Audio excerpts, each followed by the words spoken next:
তো কাল সকালবেলা ছাগলটা দিয়ে আসলি, ছাগলের মনে হয় পিঠ ধরানো হয়েছে, যে ঝপ করে ছাগলটা নিয়ে আইছি।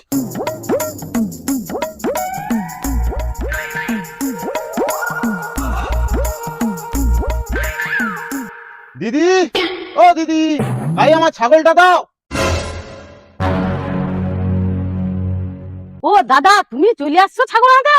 হ্যাঁ গো দিদি, আমার ছাগলের পিঠ ধরানো হয়েছে নাকি, ছাগলটা দাও। ছাগলের পিঠ ধরা হয়েছে মানে? তুমি কি রকম ধরনের কথা কও? তোমার ছাগলের কাজ হয়েছে, তুমি টাকাটা দিয়া তোমার ছাগল তুমি লিয়া যাও। দিদি তুমি ছাগলটা নিয়ে আইছো, আমি টাকাটা দিয়েছি। না না, আগে টাকা পেমেন্ট করো, তারপরে আমি ছাগল দেবো। ওই করে আমার দুজন টাকাটা দেয়নি, ছাগল লিয়া চলেছি। এ ভুল আর আমি কোনোদিন করবো না। আগে তুমি টাকা দাও। দিদির মনে হয় টাকার জন্য ঘরে ঘুম হয়নি মনে হয়। তোমার এই যে টাকা লাও তো, আমার ছাগল নিয়ে আইছো এক্ষুনি। হ্যাঁ তুমি দাও।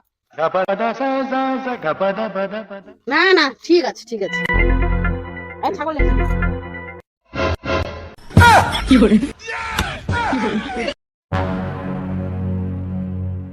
এই যে দাদা, এই লাও তোমার ছাগল নিয়ে যাও। হাগা দিদি, তুমি ছাগলকে ঘরের ভিতরে রাখো? তুমি কি মনে করছো লালি কি ঠকিয়া টাকা লেয়? যত্ন সহকারে কাজ করিয়া পয়সা ইনকাম করে। আচ্ছা দিদি, তোমার ব্যবসাটা আমার খুব ভালো লাগছে।